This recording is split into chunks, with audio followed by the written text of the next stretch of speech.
আমাৰ বিৰুদ্ধে বিৰুদ্ধাচৰণ কৰি আছে, এইবিলাকৰ প্ৰতিবাদ প্ৰতিৰোধ কৰাৰ কাৰণে আমি সজাগতা সভাবিলাক আহ্বান কৰোঁ।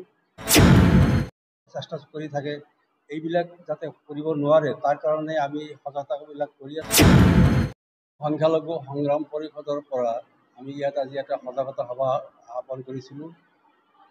এই সজাগতা সভাৰ উদ্দেশ্য হৈছে ইয়াতে শিক্ষাৰ ওপৰত আলোচনা, বাল্য বিবাহৰ ওপৰত আলোচনা, আন যিবিলাক সমাজত দুৰ্নীতি, আন যিবিলাক সমাজত যিখিনি ভ্ৰষ্টাচাৰ সামাজিকভাৱে উত্তৰণৰ কাৰণে আমি ইয়াতে আজি এটা সজাগতা সভা আহ্বান কৰিছিলোঁ। আৰু এই সভাৰ জৰিয়তে আমাৰ সমাজত থকা কুসংস্কাৰবিলাক, আমাৰ সমাজত থকা কণ ল'ৰা ছোৱালীবিলাকক শিক্ষাৰ প্ৰতি ধাবিত কৰা, এইবিলাক উদ্দেশ্য লৈ আমি আজি ইয়াত এখন সামাজিক ইয়াৰ সজাগতা সভা আহ্বান কৰিছোঁ।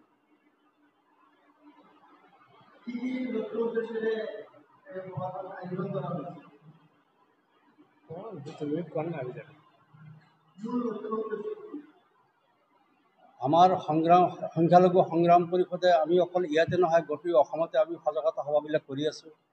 বিশেষকৈ শিক্ষাৰ ওপৰত সজাগতা সভা, বাল্য বিবাহ বন্ধ কৰা, তাৰপিছত আপোনাৰ ড্ৰাগছ, অসামাজিক যিবিলাক কাৰ্যকলাপ আমাৰ সমাজত চলি থাকে সেই অসামাজিক কাৰ্যকলাপবিলাক বন্ধ কৰাৰ উদ্দেশ্য লৈ আমি গোটেই অসমতে আমি সামাজিক সজাগতা সভাবিলাক কৰোঁ।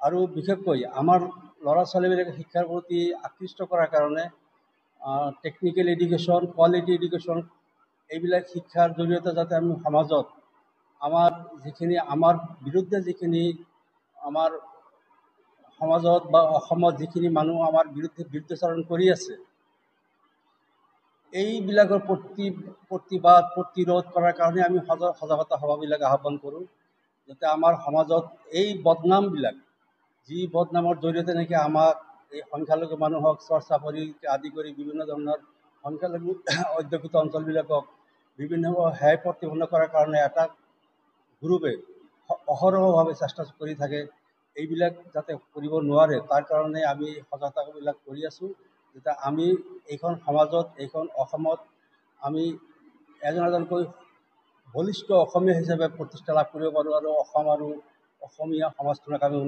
উন্নতি কৰাৰ কাৰণে চেষ্টা কৰিব, তাৰ কাৰণে আমি এই সজাগতা সভাবিলাক আহ্বান কৰি আছোঁ।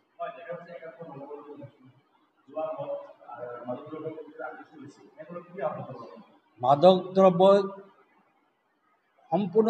সম্পূৰ্ণভাৱে বন্ধ কৰিব লাগে আৰু ইয়াৰ কাৰণে আমি চৰকাৰক আহ্বান জনাইছোঁ। চৰকাৰে এটাকৈ ষ্টেটমেণ্ট দিয়ে বহি থাকিলে নহ'ব, তেওঁলোকে বলিষ্ঠ পদক্ষেপ ল'ব লাগিব, তেওঁলোকে বিভাগীয়ভাৱে বলিষ্ঠ পদক্ষেপ ল'ব লাগিব আৰু সামাজিকভাৱে আমাৰ এটা দায়িত্ব আছে, দায়বদ্ধতা আছে, যাৰ কাৰণে আমি আমাৰ সমাজবিলাকত যাতে মাদক দ্ৰব্যকে আদি কৰি এই যে যিবিলাক মানে ড্ৰাগছকে আদি কৰি যিবিলাক সমাজক বিপথে পৰিচালিত কৰা খাদ্যবিলাক যাতে আমাৰ ল'ৰাবিলাক নাখায়, আমাৰ মানুহখিনি নাখায়, তাৰ কাৰণে আমি চেষ্টা কৰি আছোঁ। এই উচ্ছেদ এটা অন্যায় অভিযান কৰি আছে। এই চৰকাৰখনে বাছি বাছি সংখ্যালঘু অধ্যুষিত অঞ্চলবিলাকক উচ্ছেদ কৰি আছে, কিন্তু এই মানুহখিনি সম্পূৰ্ণভাৱে তেওঁলোকে ভাৰতীয় মানুহ, এই মানুহখিনি ভাৰতীয় নাগৰিক, এওঁলোকক উচ্ছেদ কৰক, আমি উচ্ছেদৰ বিৰোধিতা কৰা নাই, কিন্তু এই মানুহখিনি যিখিনি মানুহৰ মাটি বাৰী নাই এই মানুহখিনিক পুনৰ সংস্থাপনৰ আমি দাবী জনাইছোঁ আৰু দিবই লাগিব চৰকাৰে। এইটো ভাৰতীয় সংবিধানত এই কথাখিনি উল্লেখ আছে, অধিকাৰ আছে, এই মানুহখিনি যিহেতু ভাৰতীয় অন্ন বস্ত্ৰ বাসস্থানৰ যি কথাখিনি সংবিধানত আছে, সেই সংবিধান প্ৰদত্ত যিখিনি অধিকাৰ, সেই অধিকাৰখিনি আমাৰ মানুহখিনিক দিব লাগিব, যিহেতু মানুহখিনি ভাৰতীয়। এটা চক্ৰে কৈ আছে এই মানুহখিনি বাংলাদেশী, এজন মানুহ বাংলাদেশী যদি আছে, মুছলমানৰ ভিতৰত এজন মানুহ যদি বাংলাদেশী আছে দেখুৱাই দিব পাৰে, তেনেহ'লে আমিও লগত আছোঁ সেই মানুহখিনি বাংলাদেশ অসমৰ পৰা খেদি দিয়াৰ কাৰণে, ভাৰতবৰ্ষৰ খেদি দিয়াৰ কাৰণে আমিও সহযোগ কৰিম। কিন্তু দেখা গৈছে এই বিজেপি চৰকাৰ অহাৰ পিছত কাজিৰঙা যেতিয়া সৰ্বানন্দ সোণোৱালৰ মুখ্যমন্ত্ৰীৰ সময়ত যেতিয়া উচ্ছেদ কৰিছিল, সেই মানুহখিনিক কিন্তু আকৌ ক্ষতিপূৰণ দি তেওঁলোকক পুনৰ সংস্থান দিবলৈ এই চৰকাৰে বাধ্য হৈছিল।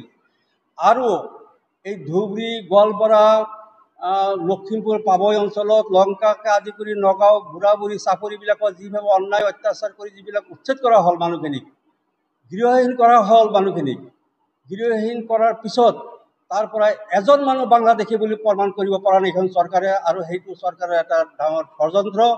অন্যায়ভাৱে বাংলাদেশীৰ নামতহে মানুহখিনিক অত্যাচাৰ কৰা হৈ আছে, কিন্তু মানুহখিনি বাংলাদেশী নহয়, মানুহখিনি ভাৰতীয়, সম্পূৰ্ণৰূপে ভাৰতীয়।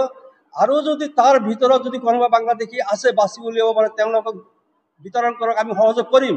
কিন্তু আজিলৈকে ওলাব পৰা নাই অসম চৰকাৰে। কিন্তু অন্যায়ভাৱে মানুহখিনিক এই ধৰণে হাৰাশাস্তি কৰাটো ঘোৰ বিৰোধিতা কৰিছোঁ। আৰু মানুহখিনিক তেওঁলোকক আমি পুনৰ্বাসন দাবী কৰিছোঁ। এই হেমন্ত বিশ্ব শৰ্মা চৰকাৰৰ প্ৰথম অৱস্থাত দৰঙৰ গৰুখুটি যিটো উচ্ছেদ কৰিছিল, সেই উচ্ছেদৰ সময়তো দেখা গৈছিল যে মানুহখিনিক বাংলাদেশী বুলি তেওঁলোকক আখ্যায়িত কৰিছিল। কিন্তু সেই মানুহখিনিক আকৌ দলগাঁও সমষ্টিৰ ভিতৰত লৈ গৈ তেওঁলোকক পুনৰ্বাসন দিবলৈ চৰকাৰে বাধ্য হৈছিল। সঁচাই যদি তেওঁলোকে বাংলাদেশী আছিল, তেওঁলোকক বিতৰণ কৰিব লাগিছিল, অসমত তেওঁলোকক পুনৰ্বাসন দিব নালাগিছিল। কিন্তু এটা বিশেষ এটা চক্ৰৰ ষড়যন্ত্ৰত এই চৰকাৰখনে এই মানুহখিনিক হাৰাশাস্তি কৰি আছে। তাৰ ঘৰত বিৰোধিতা কৰিছোঁ। তেওঁলোকক পুনৰ্বাসন দিয়াৰ কাৰণে আমি দাবী জনাইছোঁ।